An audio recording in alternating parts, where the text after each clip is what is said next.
Vamos a hablar de una brutal agresión, de una doble brutal agresión.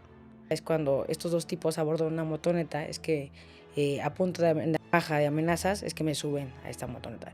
¿Por qué este ensañamiento contigo? Probablemente estos tipos tenían un tipo de red de explotación sexual. Tus agresores estaban coludidos con la policía porque había ahí una cosa de venta de drogas que los involucraba. Fue sicario de un tipo muy conocido aquí en México como La Mano con Ojos. Tú dijiste desde los primeros minutos que te habían violado sexualmente y eso fue completamente ignorado. Inclusive yo llego a explicarle que me perdonara por haberlo provocado esta herida. Te quisieron estigmatizar. Después de agredirme de esta manera, después de violentarme sexualmente, pues no sé, quizá matarme iba a ser la solución. ¿Cómo pasas de ser una víctima a ser la victimaria? Mi miedo era encontrarme a mi segundo agresor, el que había salido a tomar esta llamada, terminar el trabajo y matarme.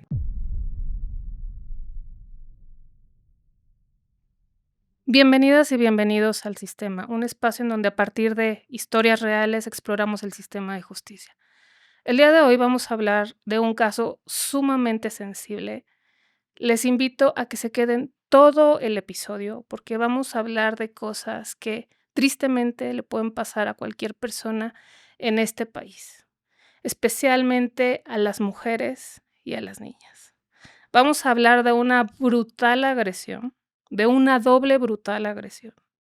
Primero, por parte de dos hermanos que se agredieron sexualmente, intentaron matar a una joven. Y después, otra brutal agresión por parte del sistema de justicia, que no creyó en lo que le pasó y en lo que ella fue a denunciar. Ella, nuestra invitada, fue a denunciar lo que le acababa de pasar, sin saber que estaba por empezar a vivir una terrible historia de indolencia, de abusos, de omisiones y también de agresiones en contra de ella para poder salvar a sus victimarios. Muchas gracias, Yaquiri Rubio, por estar con nosotros en el sistema y por permitirnos explorar tu historia una vez más, para que con ella además podamos hacer pedagogía social. Tu historia también es un alegato para que se garantice el acceso a la justicia de las personas que acuden en busca de ayuda. Muchas Así que, gracias. no, gracias a ti, bienvenida. Y aquí, ¿cómo empieza esta pesadilla? Empecemos por ahí porque creo que a partir de ahí podemos ir explorando todas estas omisiones y agresiones que viviste y de las cuales es responsable totalmente el sistema de justicia y las personas que intervinieron. Claro, pues no se le llama un secuestro como tal, no lo consideraron así porque no pidieron un rescate, o sea, no hubo un rescate en ese momento, pero sí se le llama una privación ilegal de la libertad, ¿no? Yo en ese momento, que fue en el 2013, diciembre de 2013, yo tenía una relación con una chica. Esta persona tiene 2 hijos. Ella se entera que una de sus hijas es abusada sexualmente por un tío político y es como refiere que va a hacer la denuncia. Esta denuncia la hacen evidentemente en la Fiscalía de Delitos Sexuales y en esta fiscalía pues era hoy conocida como el búnker, ¿no? Hoy la fiscalía más importante de la Ciudad de México, y ahí es donde ella llega a este lugar y como me pide el acompañamiento. Yo llego a este lugar, bueno, al salir de trabajar yo me dirijo a este lugar, pero Tenías 20 antes años. tenía 20 años. Entonces yo me dirijo a este lugar que está en la colonia Doctores y antes de llegar a esta fiscalía es cuando estos dos tipos abordan una motoneta, es que a punto de navaja de amenazas, es que me suben a esta motoneta. Yo al principio pensé que me iban a, pues, a robar, quitar mis pertenencias y demás. La verdad es que no consideraba, no imaginé que me fueran a llevar a este hotel de paso donde ya evidentemente eran clientes frecuentes, donde ya los conocían, donde tenían esta ruta o este modus operandi de que era su zona, era su territorio.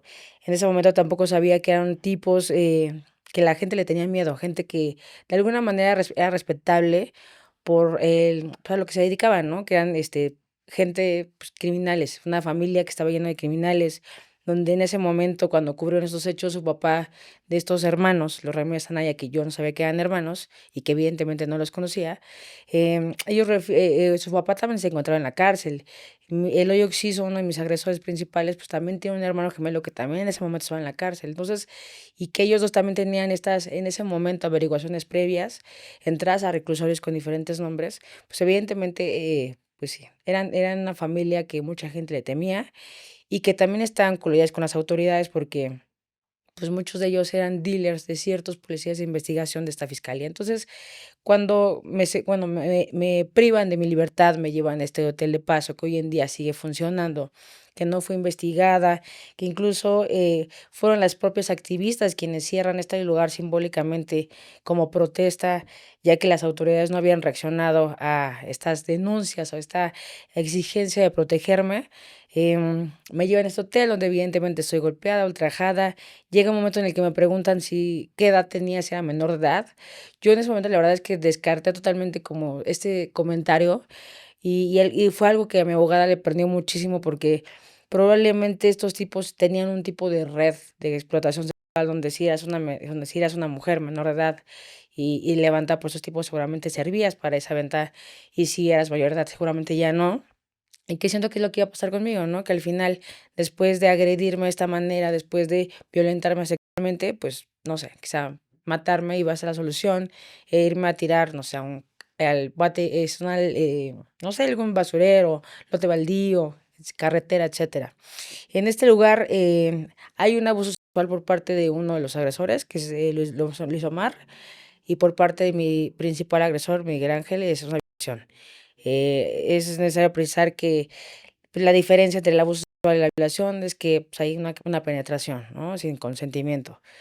Y después de esta agresión sexual, uno de mis agresores sale de la habitación porque recibe una llamada y ese fue el momento que yo aprovecho. Mira, yo sabía que no tenía ninguna, tampoco sabía que eran tipos que la gente le tenía miedo, gente que de alguna manera era respetable a lo que se dedicaban, ¿no? Que eran gente pues, criminales, una familia que estaba llena de criminales, más fuerza que yo.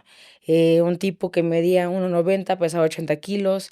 Entonces, realmente mis posibilidades de salir con vida de ese lugar eran pues, nulas prácticamente. Y yo estaba consciente de ello, por lo que lo único que por mi cabeza pasó fue, pues tienes que intentarlo. O sea, sé que sabía que no iba a salir de ese lugar, em, y así es como me defendí. Me defiendo después de esta agresión sexual y yo me di cuenta que salió uno de los agresores, pues inicio un forcejeo con mi principal agresor.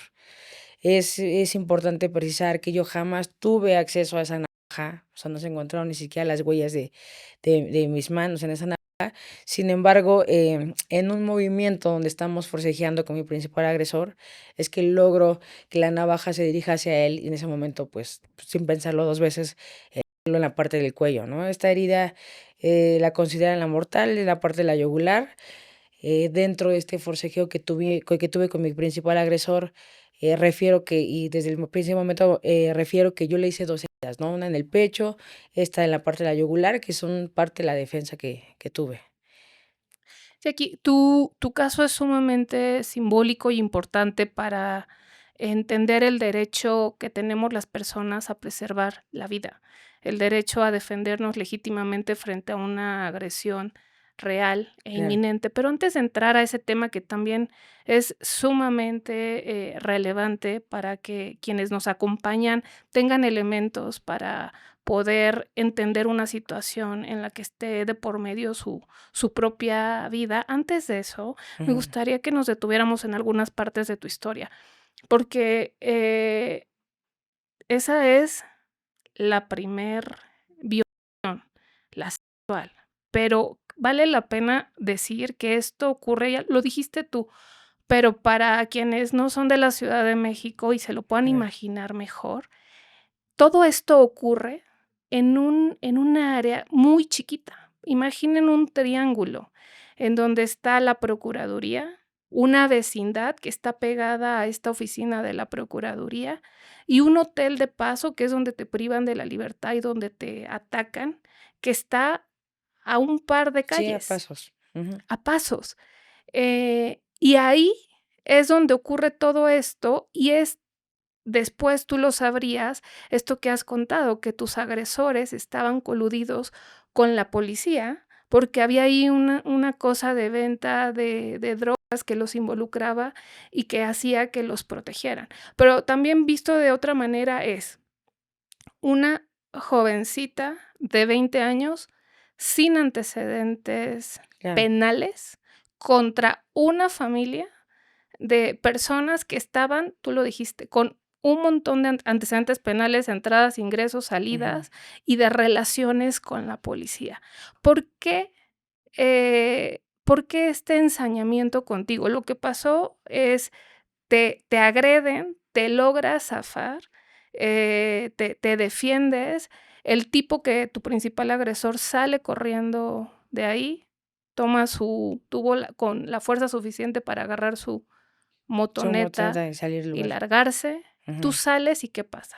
Claro, fíjate que cuando después de que yo logro hacer esta idea que una primero yo sabía que teníamos o que yo tenía este derecho de defenderme, ¿sabes? O sea, siendo muy honesta, fue una reacción de supervivencia, fue una cuestión quizá del miedo, de la adrenalina, de que 2 personas te acaban de hacer con tu vida muchas cosas, de intimidarte de esta manera, del no saber qué va a pasar más adelante con tu vida.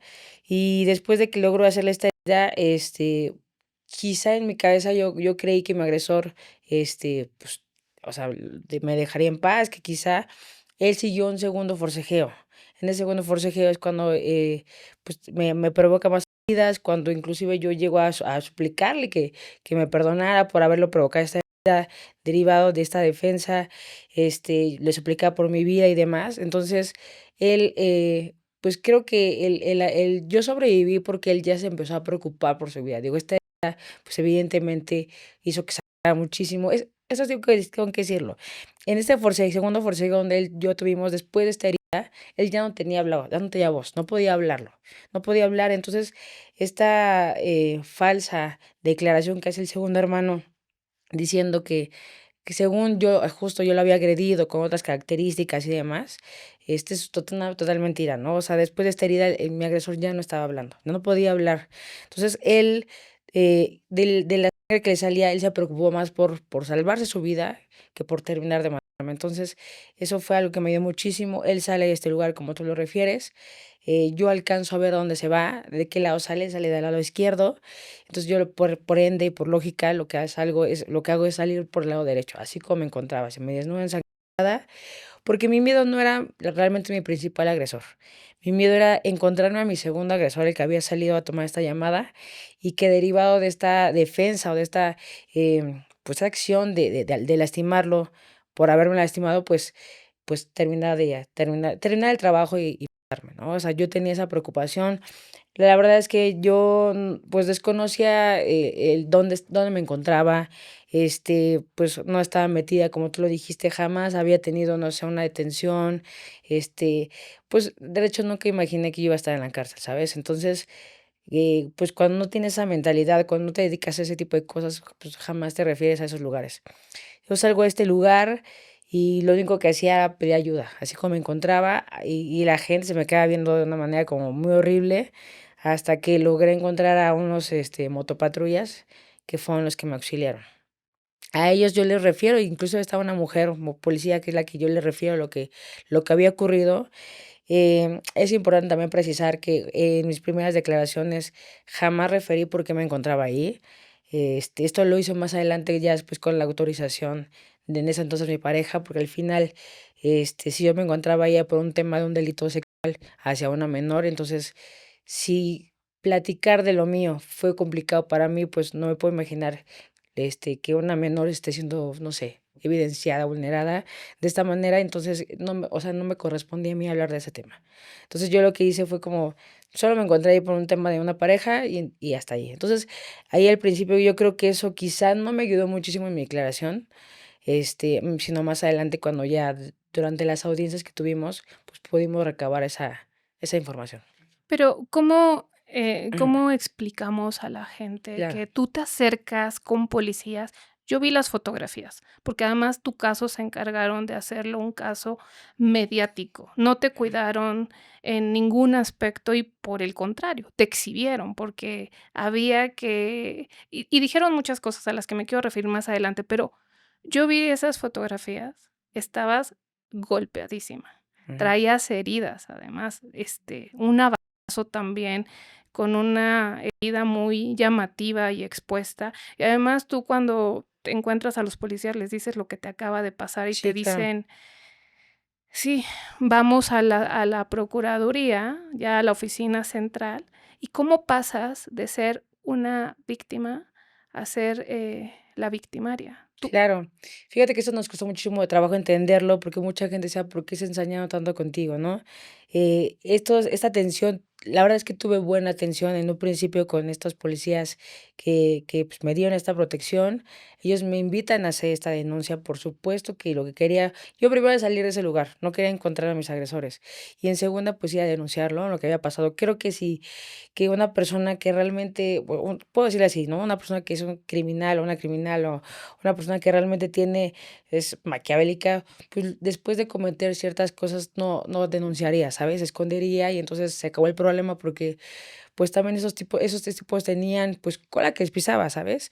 Pero una persona que no tiene nada que ver, una persona que acaba de ser víctima de ciertos delitos, pues, lo que menos quiere es esconderse. O sea, por supuesto que denuncias lo que te acaba de pasar, porque, pues, o sea, creo que fue muy, no sé, estuve a segundos de pensar que se iba a perder la vida en ese lugar y que probablemente iba a ser una cifra más. Entonces, yo llego a denunciar que en ese momento, pues, evidentemente no había una buena capacitación a estos servidores públicos. Yo denuncio detrás de una barandilla, refiero la situación, lo que había pasado, tal como me encontraba, y ahí es cuando yo refiero a quiénes estoy acusando, ahí cambia totalmente todo. Yo la verdad es que no sabía ahí en ese momento quiénes eran mis agresores, no sabía que eran hermanos ni siquiera. Ya después con investigaciones por parte de mi familia, de la misma abogada que me representó, pues es importante precisar que el principal agresor no solamente, pues, se dedicaba a esto a delinquir de forma violenta en esta zona, sino que también hace algunos años fue sicario de un tipo muy conocido aquí en México como La Mano con Ojos, que trabajó para esa persona. Entonces, como te refería, ¿no? Era muy respetable en esa zona justo por el miedo que le tenía a la gente. La casa de estos tipos, o de esta familia, justo estaban al lado del estacionamiento de la fiscalía. Entonces, yo en ese momento no sabía nada, ¿no? O sea, siendo muy honesta, esto fue más adelante de las investigaciones por parte de la familia, ni siquiera fueron de las autoridades, ¿no? Ese realmente tendría que haber sido su trabajo, investigar a los agresores. Yo vengo de yo crecí, yo nací en un barrio un poco conflictivo, que es en la colonia Morelos.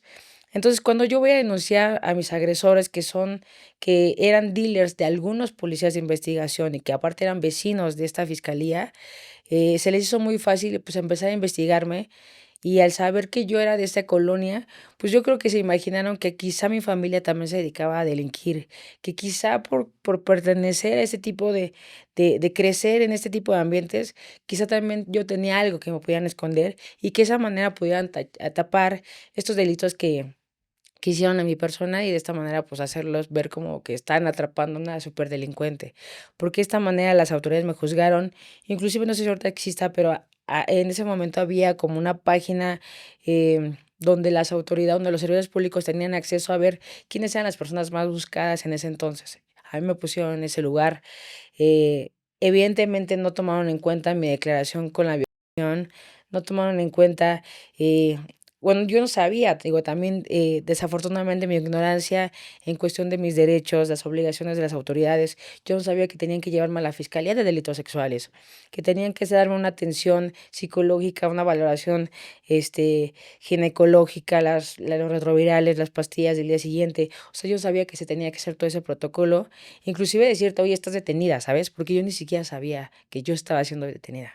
esta parte, me gustaría que Sí, la pausáramos tantito para poder, decirle a la gente eso, a la gente que tiene, la triste situación de verse involucrada en una agresión de tipo sexual, tienen derecho a lo que acabas de decir, a que los escuchen, a que se inicie una averiguación, a que les ofrezcan apoyo y contención psicológica inmediata, a que les brinden asesoría de parte de personal jurídico especializado en agresiones sexuales, a que les digan cuáles son sus alternativas, qué es lo que van a vivir, a que reciban asistencia médica inmediata en la que les ofrezcan todo esto que mencionaste. A ti nada de eso se te ofreció. Sí, por supuesto que no. Tú dijiste desde los primeros minutos que te habían violado sexualmente y eso fue completamente ignorado, y esa es una eso se convierte en tu proceso en una de las violaciones, en la segunda violación Claro, más grande, ¿no? Y que además genera que la procuraduría también pueda, torcer los hechos, maquinar otras cosas que ahorita, me gustaría que platicáramos, claro, porque sí es importante que la gente que sufre algún tipo de agresión sexual, sepa esto. Tiene derecho a que el Estado se vuelque y la asista y la apoyen, y además a que se tomen evidencias, declaraciones e información que con el paso de las horas se va perdiendo, y eso no hace que el asunto sea menos, que tenga menos fuerza desde el punto de vista del derecho a la verdad, pero sí hace que sea más complicado para las víctimas que tengan que estar demostrando que vivieron lo que vivieron. En tu caso, claro. okey, no se hace nada de esto, no se te brinda esta asistencia. Qué bueno que mencionas también, que naciste y creciste en un barrio conocido como, uno de los barrios bravos de la Ciudad de México, porque esto también se utilizó en tu contra. Sí. ¿Tú trabajabas con tu abuelo? Sí, con un negocio familiar de bolsas y mochilas.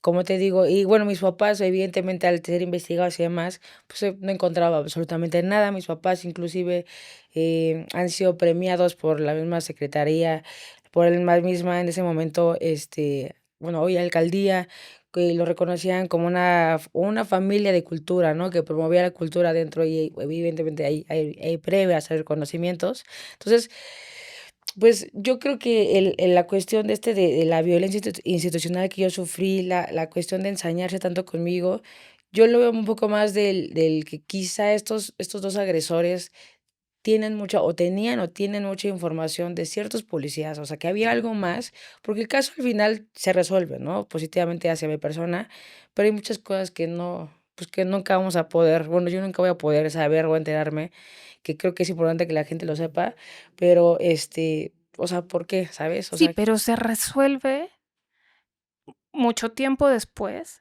claro, a costa de que tengas que vivir cosas muy duras, incluso ponerte otra vez en riesgo de perder la vida al interior de la prisión. Pero antes de llegar a tu sí, traslado, creo que esta parte en cómo se te fabrica la sí, acusación es importante, porque hay manipulación de todo, claro, de hechos, incluso de dónde supuestamente apareció el occiso. claro, Cuéntanos de esa parte, sí. ¿cómo se construye esta acusación de homicidio con esta agravante de calificado? Claro, mira, yo cuando voy a denunciar, como te digo, yo en ese momento confiaba en las autoridades, ¿no? Yo creí que me estaban protegiendo porque esa fue la primera atención que me dieron. Después, pues, no sé, pues, con la mente fue muy tenso, muy distinto, y me di cuenta que yo estaba siendo ya no protegida, sino estaba siendo vigilada. Evidentemente, ahí se cambió esta parte de la víctima victimaria, cuando no tienes acceso a la llamada, cuando tú no, o sea, no puedes, o sea, no puedes hacer una declaración sin una asistencia de una abogada victimal, por lo menos de parte de esta fiscalía, ¿no? Si no, puedes contratar a alguien. Este, mis papás evidentemente no sabían dónde estaba yo, que estaba siendo ya detenida.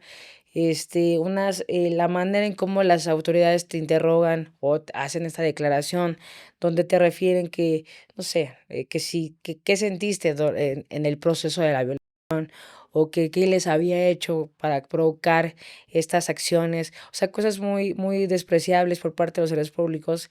Y, y aparte de que eso, bueno, después de que denuncio, en que me entrevisto con la fiscal, una mujer fiscal dentro de esta fiscalía en ese momento, y que me dice: "Yo te creo, Yakiri, y te voy a ayudar", y demás, que se llama Lucía Reza, pues es la primera mujer que básicamente que me traiciona y que es la que mandan un documento al procurador en ese entonces, Rodolfo Ríos, donde le refieren que no existe una violación, no existe una privación ilegal de la libertad, no existe un intento de feminicidio, solamente existe un homicidio y evidentemente yo soy la responsable. Y una detenida. Exacto. Y evidentemente yo salí en primeras planas, periódicos, este, súper, pues periódicos muy desagradables. Y la nota fue amante, Prostituta sí, es también. que al principio lo manejaron como primero que fue el El amante amante. y que por un tema de celos yo había matado a este tipo. Después, cuando logramos tirar este concubinato, porque me meten en un concubinato, ¿no? En ese momento. Y se supone que el concubinato tiene que ser como una relación de más de 2 años, etcétera. Pero evidentemente yo refiero que pues, no tengo relaciones con hombres, sino al contrario, en ese momento tengo una relación con una mujer y que hoy en día pues siguen las cosas iguales. Y que Eh, además no los conocías. Sí, claro, pero no, o sea, ni Eso los no te lo creía. conocía. Y aparte, a ver, o sea, yo entiendo perfecto que la gente dice, pues, okey, ya está existe la violación dentro del matrimonio. Eso es sí o sí. Entonces, no se puede justificar, inclusive si fuera mi amante, inclusive si hubiera sido mi novio, lo que sea, o sea, existe. Y eso también es un delito. Entonces, en primera, no nos conocía, no tenía una relación sentimental con este tipo. eh, Tiramos o logramos tirar esta versión, pues, tan tonta, tan, absurda, y Fabricaron después sí, la relación sí. con mensajes, con supuestos Sí, mensajes mira, obtenidos de los teléfonos. todo inició, a raíz de que dentro de mis pertenencias, yo tenía una carta de un admirador, se puede decir, de ahí de la zona De de un mi trabajo. enamorado. Sí, y desafortunadamente se llama Miguel, bueno, se llama, no, se llama Miguel. Entonces, cuando yo acuso a mi agresor, que se llama Miguel Ángel, lo que hacen es relacionar esta carta con esta relación sentimental. Afortunadamente, pues, el Miguel de la carta sí tuvo que ir a declarar, tuvo que presentarse a las audiencias, hicieron peritajes de, eh, de no me acuerdo cómo se llama el término, grafoscopía, Grafoscopía, me sí. parece, y evidentemente, pues sí, ¿no? Refieren que es carta de él, inclusive él tiene un borrador también donde dice: "Mira, pues es mi carta". Entonces, pero fue a partir de esa carta que es que relacionan, o que inventan que hay una relación sentimental, y con eso decir: "Aquí hay mensajes, aquí está la carta, y hay una relación". Entonces, no hubo una violación, no hubo una privación, fueron 2 tipos que fueron a un hotel a tener relaciones sexuales, y entonces, de esta manera, por un tema primero de celos, lo mata. Después, cuando logramos tirar esta versión de que no había una relación, por supuesto que no había manera, y que, por ejemplo, es muy fácil manipular unos mensajes diciendo, si yo tengo mensajes contigo y le quiero decir que, no sé, fulano también los tiene, pues fácil, le cambio tu nombre por su nombre y entonces es muy fácil vincular unos mensajes, ¿no?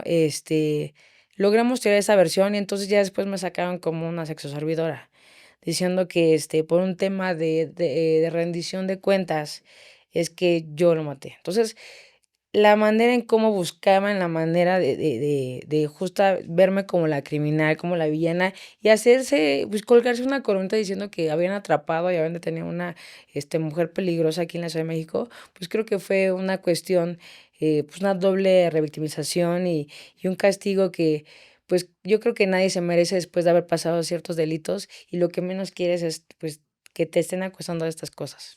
Y este detalle que mencionas de la nota de esta fiscal al procurador es muy importante porque, este tipo de notas yo trabajé 5 años en esa procuraduría, cuando todavía era procuraduría, no Ujú, fiscalía, precisamente. Este tipo de notas son esenciales sí, para escalar asuntos relevantes al conocimiento del titular de la organización, pero una nota tendría que tener, sobre todo cuando hay 2 versiones, que en este caso sí que las había, porque muchas averiguaciones o y carpetas de ujú, investigación se siguen sin personas detenidas. En este caso sí había una persona detenida y había un denunciante que era claro, tu victimario también sí. y hermano del occiso. Así es. Y esa nota, y lo sabemos por tu abogada, que hizo un trabajo muy, muy importante en tu defensa, pero yo digo, quien dice en tu defensa dice de la tuya y de todas las mujeres que se pueden ver beneficiadas con este tipo de trabajo que exhiben las violencias institucionales.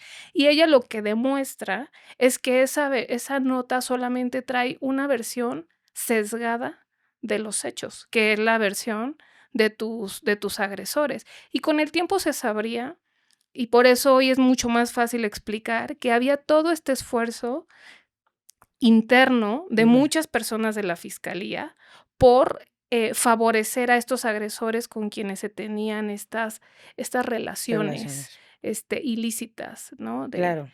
Pero entonces sí, esta nota es esencial porque eso lo que hace es subir información al entonces titular de la procuraduría, que hace que él salga a dar Medios. declaraciones a los medios de comunicación, diciendo que no había nada que investigar, que Ujú, todo estaba clarísimo, ujú. cuando no era Exactamente. así. ¿Y cómo está esto del agravante? Porque, bueno, para ese momento tú ya estás más que, eh, culpabilizada por Claro. parte de todo el personal que intervino. Por Ujú. supuesto que para entonces no se inició como se tenía que haber iniciado esta otra, carpeta por tu Sí, los violencia delitos que denuncio. sexual.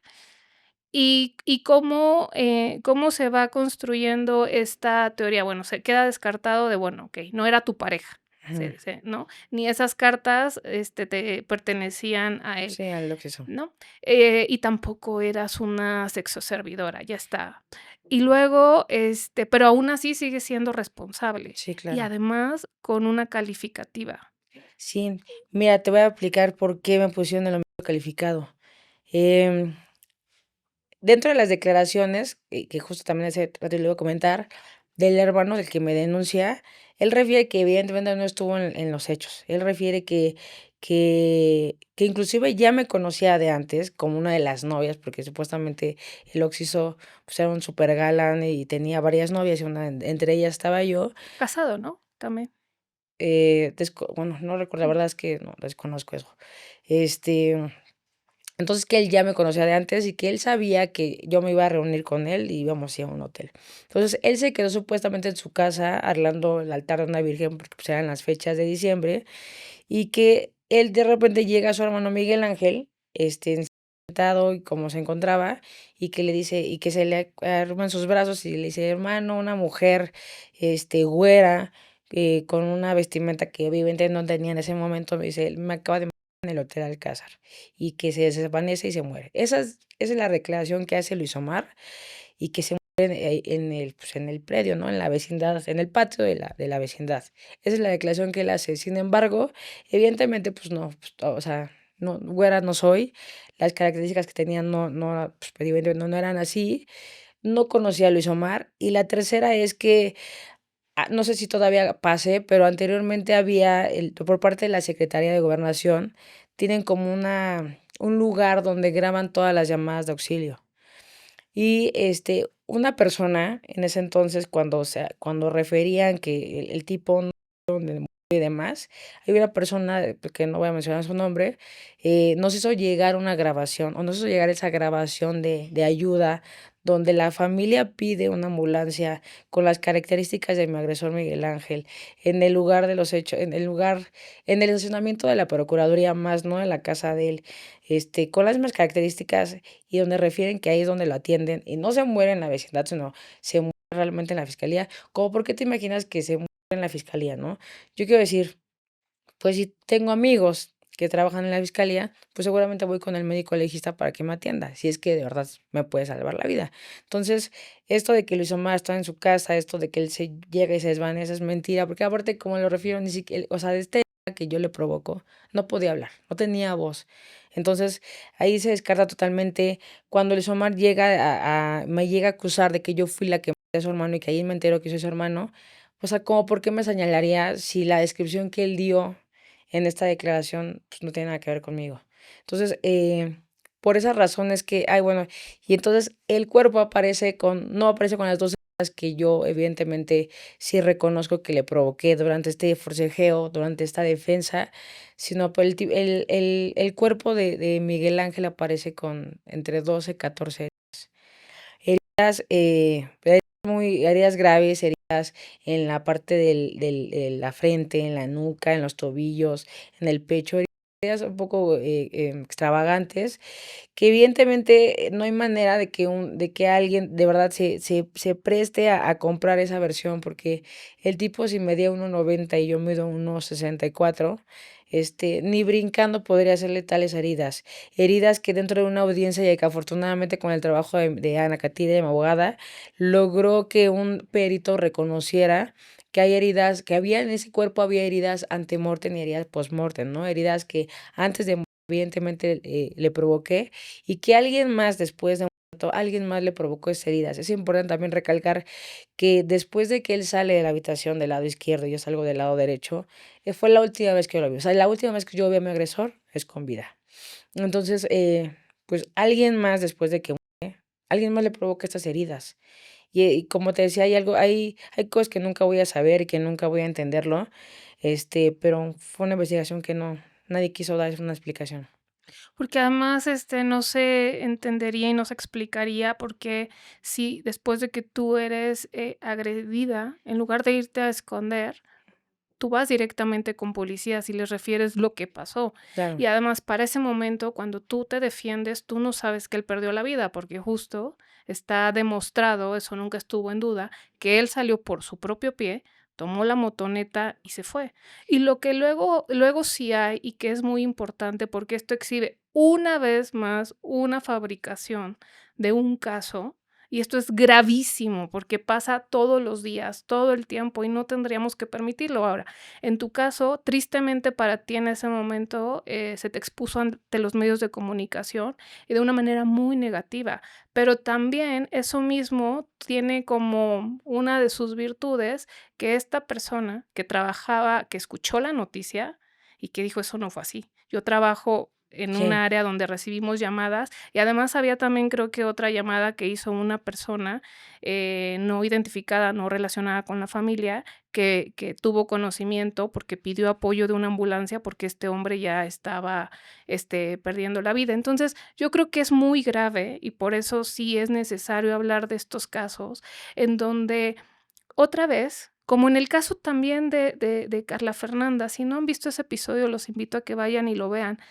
Este mismo modus operandi, en donde los muertos no se mueren hasta que no llegan con alguien para decirle quién fue quien los, en este caso, apuñaló de muerte, y solo así es como pierden la vida, ¿no? Y entonces, con este testimonio se te trata de fincar y cuadrar un escenario en donde tú no fuiste ni agredida, ni defendiste tu vida, ni se analiza con esta perspectiva de el derecho a defender la propia vida, sino claro, se vuelve un asunto de, aquí está un testigo que recibió al que se estaba muriendo, pero no se murió hasta que logró decir quién lo había agredido, cuando además, cierto que en tu caso, y esto es muy importante, no correspondía a las declaraciones iniciales, con por la descripción tuya y además que tú estabas ahí voluntariamente. Pero, antes de seguir hablando de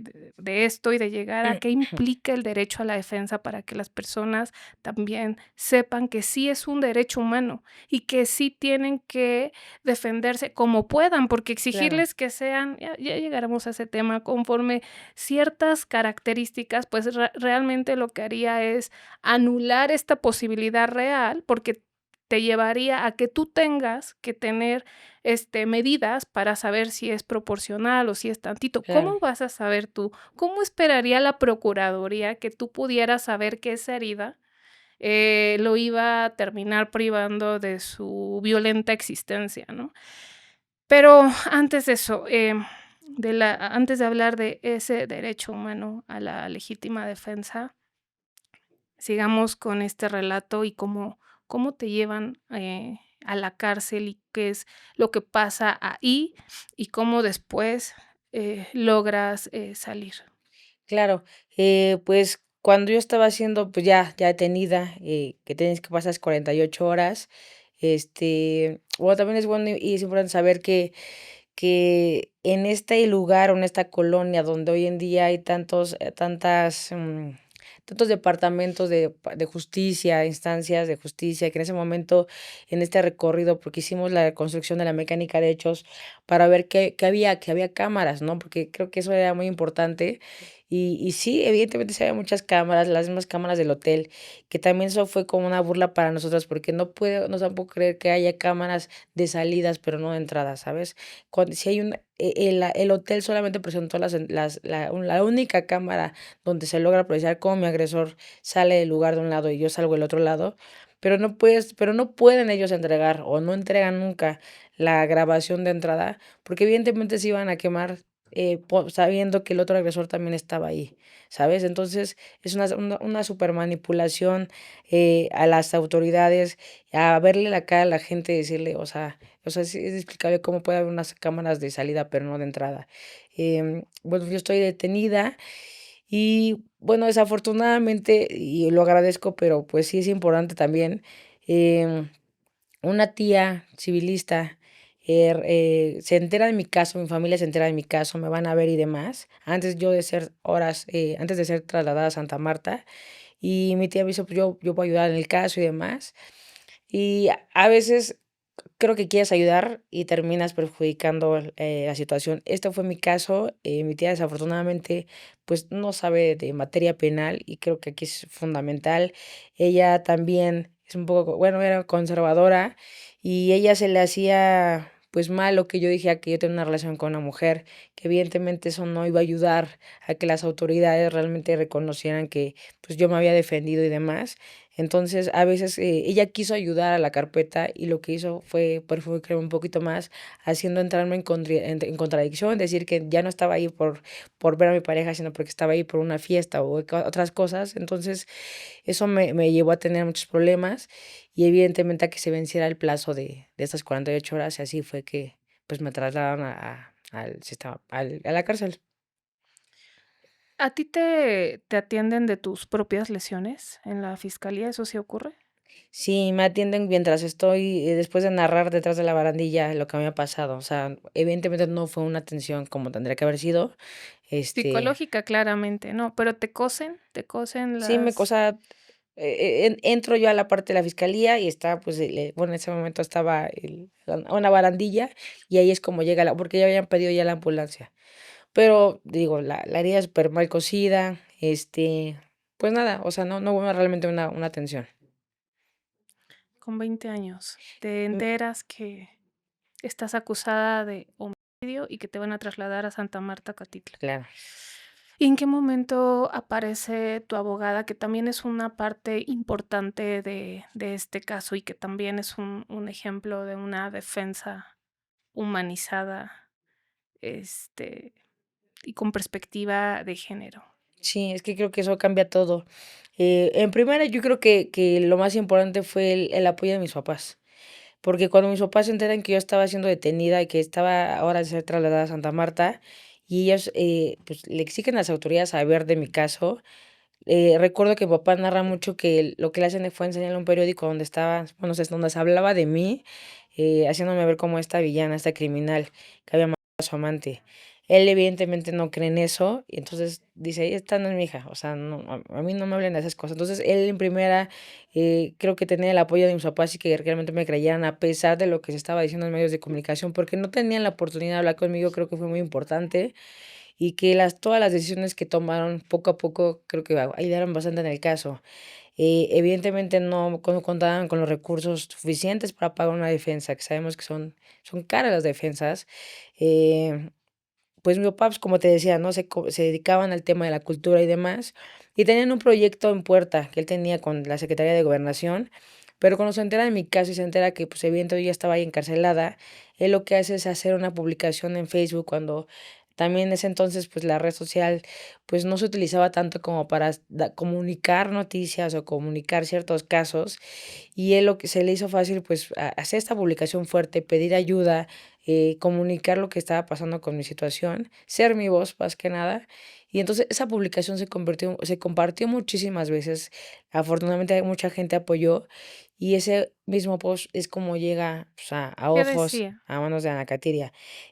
Como algo así, el día de hoy, pospongo todos mis proyectos, me voy a enfocar a la defensa de mi hija Yakiri, le pasó esto es lo que le pasó, se está diciendo esto, necesitamos mucha ayuda, quien quiera sumarse, o sea, fue, pues, una publicación básicamente, pidiendo el apoyo de los contactos de los familiares de mis amistades.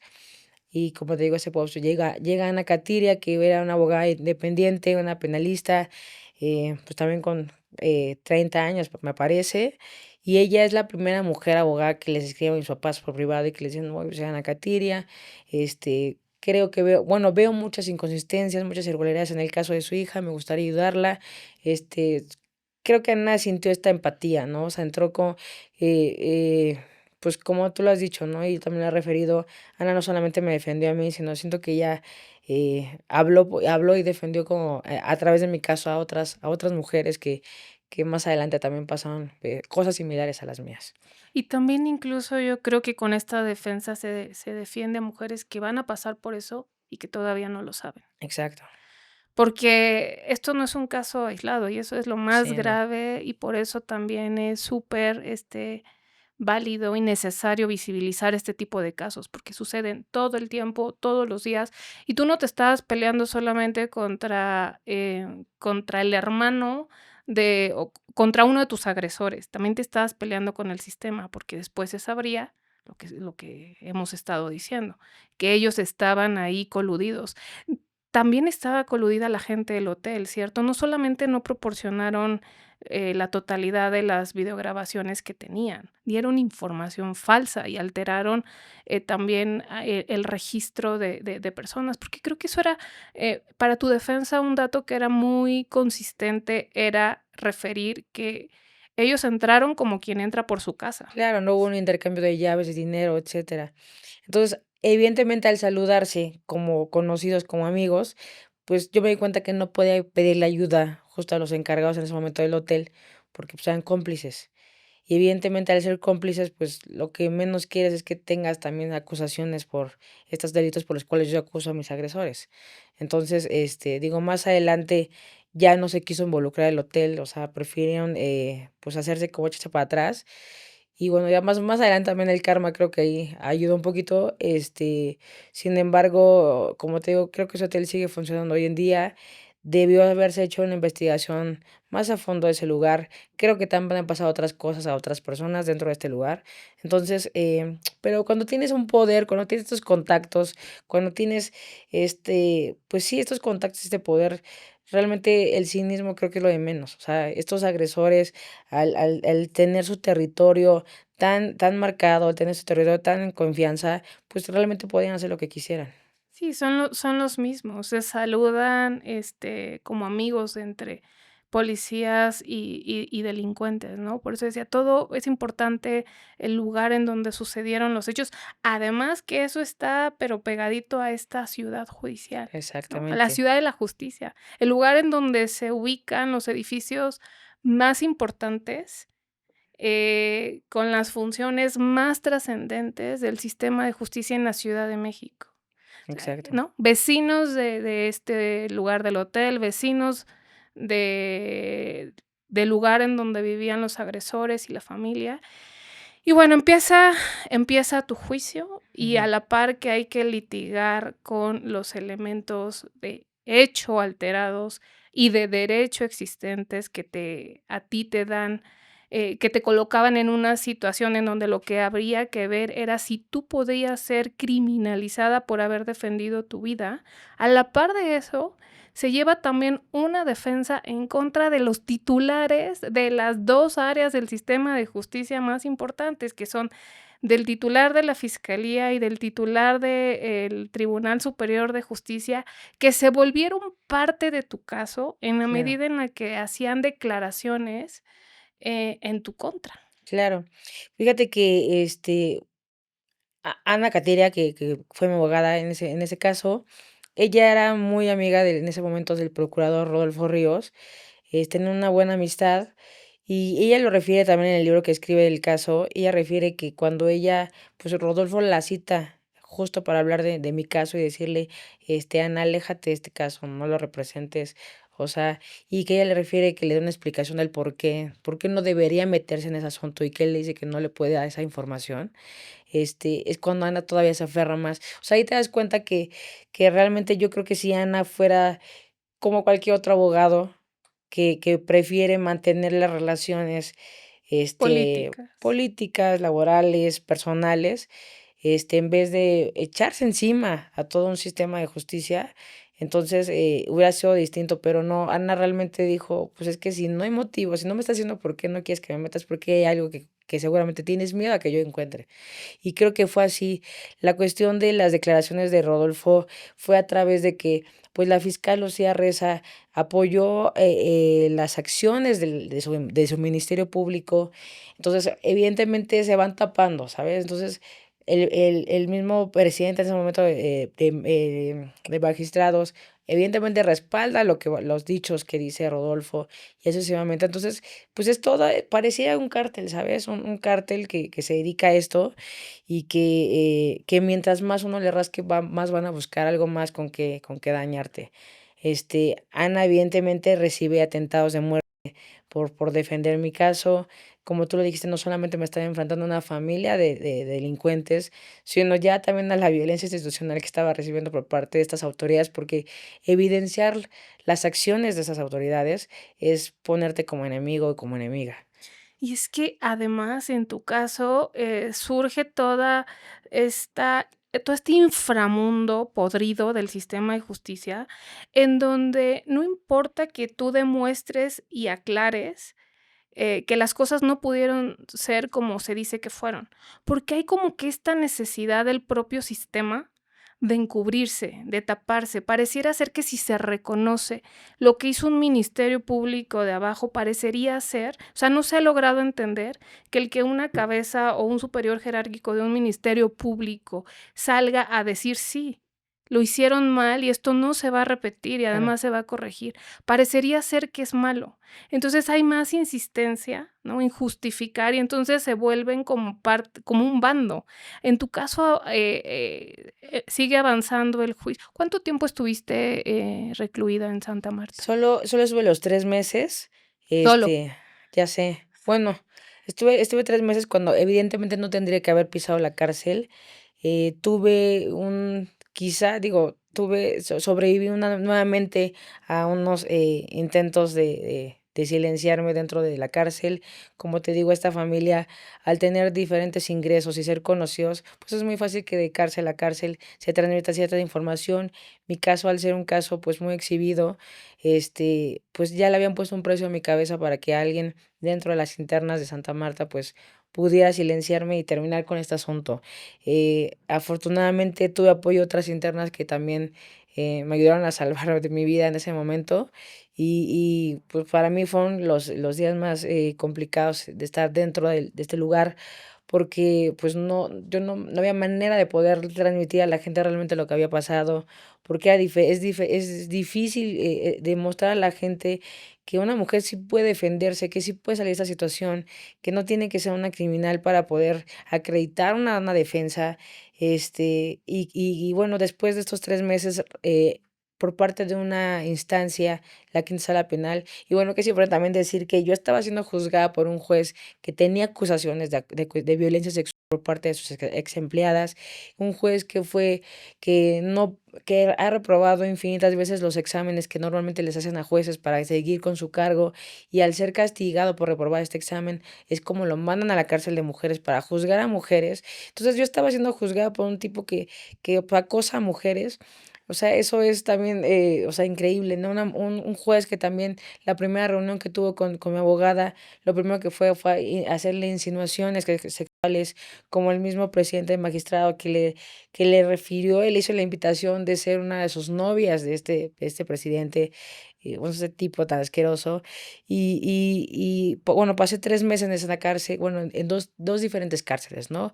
Porque al tener estos atentados en contra de mi persona, en contra de mi vida, por querer silenciarme, es que las autoridades, bueno, ahí entra la Comisión de Derechos Humanos, haciéndole referencia a la directora en ese momento que también estaba, pues al final, por 10 pesos me iban a matar. O sea, fueron 10 pesos lo que una interna le ofrece a una custodia para que las dejaran entrar a la zona donde yo me encontraba y a mi celda.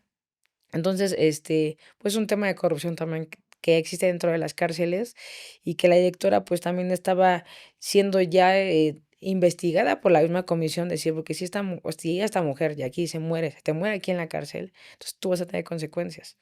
Y sí, realmente eso pasó, me cambio, me llevan a otro penal pues digamos que un poco mejor, un poco más, menos, ¿Expuesta? quizá menos expuesto y pues ya, bueno, fue más distinto. Ya no había tanto este peligro de que hubiera un precio por mi cabeza. Eh, Reclasifican mi delito de homicidio calificado a homicidio con exceso en la legítima defensa, que esto significa que sí hubo una defensa, evidentemente sí, me tenía que defender, pero al haber estas 12 14 heridas en el cuerpo, pues ya me excedí, ¿no? Evidentemente, como te refiero, pues no se hizo una investigación de estas heridas, así es como aparece el cuerpo y por eso es que reclasifican el delito. ¿Qué significa eso? Pues en primera yo no sabía qué significaba eso, ¿no? Que era el exceso, ¿no? ¿Qué te Ahora dices? Pues ahora sí, me eres una excedí. perito en la materia, eres una referencia obligada cuando se quiere hablar de estos temas. Pero sí, Sí, explícanos, por yo sé favor. que al final ¿sabes? Te obligan a ser casi básicamente tu propia abogada del caso, tu propia activista, y pues no te queda más de otra más que también investigar, ¿no? También creo que es responsabilidad de una conocer pues estos términos, también estos nuestros derechos. Y bueno, lo que yo sabía es que el exceso en la legítima defensa solo se le daba a las mujeres. Hoy en día no sé si también se le da a a los hombres, pero que era difícil reconocer que una mujer se podía defender. Entonces, si una mujer se defiende de una agresión sexual, pues es, vamos a poner en tela de juicio lo que estaba mencionando, pero si un hombre se defiende de un atacante, lo que sea, entonces es un héroe. Entonces es muy difícil ahí esa Porque parte, lo superó físicamente y lo venció al mal. exactamente. Pero como una mujer de 20 años, va a matar a un tipo de 37 años y 90 kilos, ¿sabes? O Cuando sea, hay que insistir, Yakiri, porque es importante. Tú te defendiste y tu claro, cuerpo y tus propias heridas hablaban de defensa, eran heridas por de supuesto, defensa. por Tú no lo supuesto. mataste, tú él sí se puso de acuerdo, él sí decidió, eh, subirte a esa motoneta, privarte de la libertad, llevarte a un hotel, agredirte sexualmente, golpearte, navajarte. Él sí decidió eso. Claro. Tú lo que hiciste fue No, defenderte. o sea, y sí quería matarme, o sea, la herida que yo tengo en el hombro, bueno, en el brazo, esa iba hacia mi pecho. O sea, fue quizá porque lo esquivé, pero esa iba en mi pecho y ahí en ese momento yo me di cuenta que la intención del tipo, por el rostro, por la forma, o sea, era matarme. ¿Y cómo pedirle desde el punto de vista jurídico a las personas que no te defiendas? ¿O qué cuánto tendrías que esperar para que entonces sí sea válido que tú, en un estado de alteración y de adrenalina al máximo, porque lo que está en riesgo es tu vida, o sea, ya fuiste ultrajada, sexualmente, que es un ultraje que nadie Sí, se imagina, solo las personas que lo vivieron y del que cuesta mucho superarse. Bueno, ya viviste eso, y además ya te están, físicamente, también, eh, poniendo en riesgo. ¿Cómo espera el derecho que reaccionen estas mujeres? ¿Qué tiene que pasar? ¿Por qué es más fácil, y reconocer, una cifra más de una mujer que perdió la vida, que reconocer el derecho a defenderse cuando uno se defiende como puede? pues evidentemente porque no les ¿Cómo te interesa, excediste? pues evidentemente porque a las autoridades no les interesa la vida de las mujeres. O sea, porque la mayoría de los servidores públicos, pues son hombres que no están preocupados por salir a la calle y ser violados. Están quizá preocupados por ser asaltados, porque les quiten sus pertenencias, su cartera, pero jamás están preocupados porque alguien llegue y los vaya a penetrar, ¿sabes? Entonces, realmente al no tener esta preocupación, pues no te interesa la vida de las mujeres. Entonces, hoy en día, pues sí, desafortunadamente seguimos básicamente siendo retrógradas porque pues estos casos siguen pasando hoy en día. Hay un tema del tema de defenderse, la legítima defensa. Hay muchas mujeres que han pisado la cárcel después de mi caso, que aunque tomaron como referencia mi caso, hay mujeres que han pisado la cárcel y que incluso ni siquiera se les reconoce una defensa, que están con homicidio y demás. pero realmente no hay un reconocimiento, y también es de burla pensar que una mujer tenga que estar cargando quizá un reloj donde se mida, la fuerza o se mida hasta tu defensa y hasta dónde puedes o no defenderte, ¿no? Mi padre, recuerdo que en una reunión con el procurador en ese entonces, con Miguel Mancera, cuando era jefe de gobierno y otros secretarios, él le refería, o sea, imagínese que su esposa está siendo atacada en un lote baldío, y un tipo está encima de ella y la está desgarrando la ropa. Entonces, lo único esta mujer puede tener a la mano o que encuentra es una piedra. Entonces, ella realmente si le pega con todas sus fuerzas, seguramente lo va a matar, ¿no? Le pega en la cabeza. Pero si ella, para no excederse, le pega con poca fuerza, pues seguramente con esa misma piedra la van a matar. Entonces, realmente o sea, ¿cómo poder saber hasta cuándo tienes que defenderte si la persona ya te agredió de mil maneras? Y además, ¿cómo lo puedes medir? Si estás en un estado, de adrenalina, de shock, incluso sin un arma de por medio, tú puedes aventar a alguien con tanta fuerza por esta desesperación de salvar tu vida y esa persona desnucarse y golpearse. O sea, ¿hasta dónde puede ser proporcional? Claro, Defenderse de alguien que además te puso a ti en esa situación. Y hay que decir también que incluso o hablar de las consecuencias que tiene también que no se le crea a alguien, porque hay muchos casos documentados en donde el no creerle a las víctimas que denuncian una agresión sexual las lleva a quitarse la vida, claro, ¿no? Hay un caso que yo recuerdo mucho, lo vi en Netflix, pero hay muchos. Esta chica se llama Megan Rondini, una joven de 20 años que la agredieron sexualmente por la época en la que te agredieron a ti. Fue a la fiscalía, denunció y le voltearon, ¿no? Y le hacían estas preguntas como las que te hicieron a ti, okey, ¿no? Y también, como en Estados Unidos sí se filman las entrevistas a las víctimas, tiempo después, se pudo, medir por el tiempo que una persona tiene que explicar que fue agredida sexualmente respecto del tiempo que el presunto agresor tuvo que dar explicaciones, nada que ver. Horas de las mujeres relatando, diciendo cómo fue, defendiéndose de preguntas insidiosas que trataban de cuestionar su verdad. Y este caso, me parece, muy poderoso porque ella termina, después de que le voltean la acusación, pues termina quitándose la vida, porque no soporta esta joven vivir con eso. Y lo que decías también es cierto, las estadísticas lo confirman. De cada 10 agresiones sexuales, 9 son en contra de mujeres. Y además hay mucha violencia de por medio. Entonces, cuando hablamos de este derecho a la defensa, a la legítima defensa, estamos hablando de eso, de situaciones en donde hay desigualdad y donde no se le puede exigir ¿cómo te podría exigir a ti, que no que supieras que esa herida iba a ser mortal? Porque además, y esto creo que hay que decirlo, varias veces, porque luego estos detalles se pierden entre las historias. Él no pierde la vida ahí. O sea, tú te sí, no, defiendes como puedes, tu cuerpo tiene estas lesiones de re repeler la agresión, lesiones de defensa, y se hace alguna aparte, era tan fácil demostrar, en este caso, tu caso no tuvo que haberse complicado tanto, porque sí, no, todo sucedió en un tiempo muy breve en que te agreden, denuncias, te hubieran hecho los levantamientos de información, de fluidos, todo lo que te tenían que hacer. Si se hubiera estudiado bien la mecánica de las lesiones tuyas, de él, si se hubiera tomado en cuenta lo que decías, ¿no? Las postmortem, o sea, las que le claro. hicieron de decoración para hacerlo todavía mucho más Sí, agresivo. pues siento que al ser un caso mediático, pues evidentemente tenían que hacer ver a mis agresores como, pues como las víctimas, ¿sabes? Para que no se pudiera descubrir más a fondo qué realmente realmente qué estaban haciendo, ¿no? Digo, Miguel Ángel, trabajaba para el Tribunal Superior de Justicia, ¿no? Era como su camuflaje.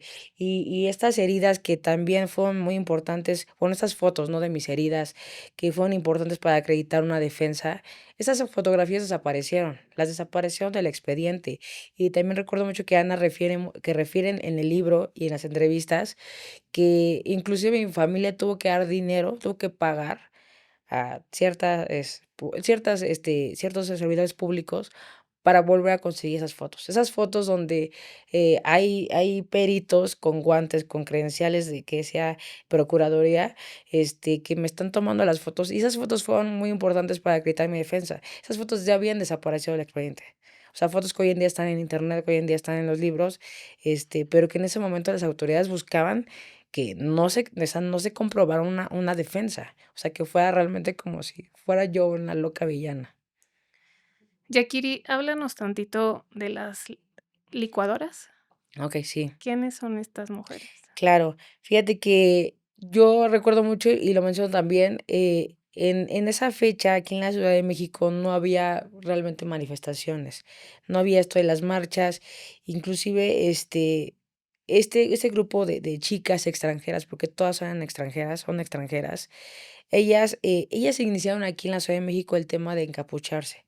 No lo hacían con un tema de como hoy se ha distorsionado el tema, sino ellas lo hacían con un tema de que estaban, pues, exigiendo y evidenciando al sistema que para no ser deportadas, pues, evidentemente se cubrían los rostros, ¿sabes? Para no ser investigadas. Entonces, ese fue de alguna manera el objetivo, el por qué se encapuchaban.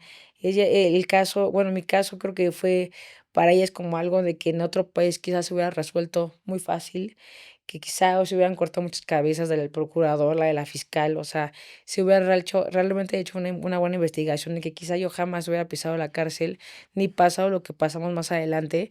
Entonces, pues ellas crearon este grupo de licuadoras que hoy día, pues, ya no existe, y sin embargo ellas se quedaban hasta 12 horas seguidas tocando consignas que hoy en día, los 8 de marzo, 25N, hoy en día se dicen, pero fueron derivado de la acción que hicieron ellas. Ellas fueron quienes hicieron un cierre simbólico del Hotel Alcázar, y fueron quienes estuvieron al pie de cañón con la familia. O sea, realmente, a pesar de que, pues, mi caso, y que las autoridades realmente hicieron muchas cosas para dañar no solamente mi imagen, sino la familia, sino mi propia libertad, hubo mucha gente que después se unió, ¿no? También los medios de comunicación se dejaron de prestar estas notas amarillistas y empezaron a darle voz a mi familia, a mi abogada, porque ya el caso, pues, ya estaba tomando realmente un rumbo que debió haberse tomado desde un principio.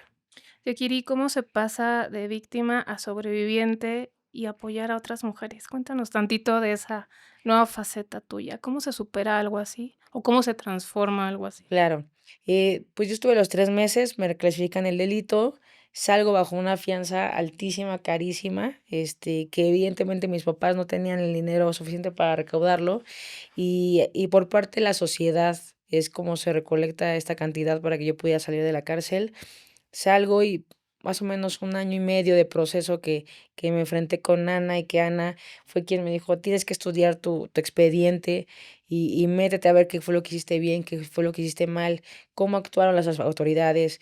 Porque aparte yo, evidentemente, y lo he dicho también, si hubiera sido por mí, hubiera sido por mi decisión, créeme que yo no hubiera hablado, ¿sabes? O sea, yo realmente yo creo que hubiera tomado el caso como muy desapercibido, y desafortunadamente, pues, no me quedó otra opción más que hablarlo, porque era eso o quedarme en la cárcel. Entonces, el denunciar tu vida, el denunciar lo que te haya pasado, pues, es algo, pues, algo fuerte. Y, entonces, pues, ya, de alguna manera, pues, tienes que aprender un poquito también el discurso, tienes que aprender a hablar, pues, quizá con los medios, y decir qué es lo que te pasó, saber que conocer mi historia, ¿sabes? Porque a veces me ha llegado a pasar que el tema es que yo no logro entender qué pasó en mi caso, ¿sabes? A veces yo no me creo este tema de que, pues, después de pasar estos delitos, de esta violación, de este intento de feminicidio, haya llegado a la cárcel, y de la cárcel nuevamente haya salvado mi vida, y después de esto, estar bajo amenazas con la familia, con mis papás, porque también fueron muy amenazados, Ana y demás. Entonces, pues, yo me di cuenta que hubo gente que evidentemente no nos conocía, pero que creó esta empatía con mi caso y demás, y que apoyaron. Entonces, yo creo que yo decía: "Tengo que hacer algo", ¿sabes? O sea, creo que son casos, pocos casos en muchos, y no hay muchos sobrevivientes. Entonces, yo dije: "Tengo que hacer algo", agradecer a la gente que lo hizo, y que también me gustaría hacer lo mismo con ellos. Entonces, es como me pongo a trabajar con Ana. Ana, evidentemente, me invita a su despacho, y me di cuenta que yo la verdad es que yo dejé de creer mucho en la terapia. Cuando yo me encontraba encarcelada, pues, tuve como 3 terapias al mismo tiempo, y que todas me hablaban de lo mismo. Entonces, para mí fue como un tema desgastante, que dejé totalmente la terapia, pero dije: "Tengo que buscar una manera justo de sanar", ¿no? Sanar. Entonces, yo me di cuenta que ayudando a otras personas, pues, podía hacerlo. Y así es como que hoy en día, pues, tenemos una fundación con el apoyo de Ana, y, pues, de esa manera ayudamos a otras mujeres. ¿Vives, tranquila? ¿Te siguen amenazando o eso ya quedó atrás? Pues, a pesar de que existe, pues, todavía libre uno de mis agresores, y que no solamente es un peligro para mí, sino también para otras mujeres, porque algo que he conocido en estos años es que cuando una persona hace algo y le sale bien, pues, seguramente lo vuelve a hacer, ¿no? Y estoy casi segura que yo no fui la primera víctima de mis agresores. Estoy casi segura que hubo más mujeres atrás de mí, que desafortunadamente no tuvieron la misma suerte que yo tuve. Sin embargo, pues, hoy en día ya no nos enfrentamos solamente a un agresor, ¿no? Hoy en día, por evidenciar el trabajo que hacen las autoridades, por coludirse, por ser cómplices de los agresores, pues, ya también te vuelves enemiga de estas autoridades. Entonces, al hacer las cosas bien, al evidenciar, al apoyar a las víctimas, al enfrentarte con agresores millonarios, políticos y demás, pues, ya también corres un riesgo como lo que hoy pasa con mi abogada, ¿no? Entonces, el miedo existe, pero, pues, hay que seguir, no podemos seguir aterradas, no podemos trabajar con miedo, ¿no? O sea, hay que avanzar.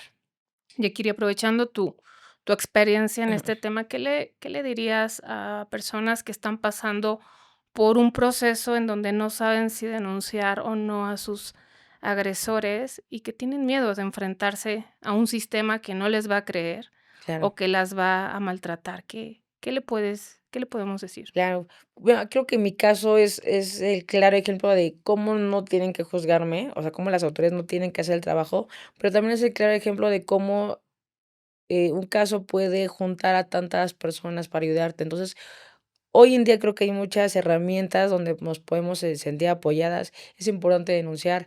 Creo que si yo no hubiera denunciado, quizá y sí hubiera sido muy distinta mi historia. Sin embargo, el denunciar, el exhibir, te ayuda a que vengan personas como Ana, que vengan personas como las licuadoras, que vengan otras personas que también fueron importantes en mi caso, y que se unan a ayudarte. O sea, creo que eso es muy, muy, muy válido, y hoy en día tenemos que cambiar el discurso. Ya no podemos seguirnos sintiendo avergonzadas nosotras mismas, porque una, pues, no es nuestra culpa.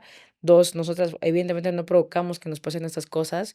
Hoy es importante ya empezar a señalar quiénes son realmente las estos agresores que hoy en día los vemos como si fueran amigos, como si fueran nuestras parejas, y realmente, pues, sí son a veces suelen ser estos potenciales feminicidas. ¿Tu barrio te respaldó? Fíjate que sí, o sea, yo recuerdo que a mi papá se le acercaron, porque al final se volvió como un conflicto de barrios. Yo recuerdo mucho eso cuando yo estaba en la cárcel. Sin embargo, mi papá dijo: "No somos iguales, este, vamos a solucionarlo por la parte legal, lo vamos a hacer de manera social", y creo que reaccionó bien, creo que le fue la mejor decisión, porque a pesar de que sí tuvimos mucho compañerismo, sí tuvimos mucho apoyo, pues no hay que resolver las cosas como los verdaderos criminales. Muchas gracias, Jackie, Gracias a ti. por tu tiempo y por abrirnos nuestra historia una vez más para poder, informar a las personas que están en una situación similar o que se pueden ver involucradas en una situación así. Sí, sí tenemos derecho a salvar nuestra vida cuando ésta está comprometida o está en riesgo.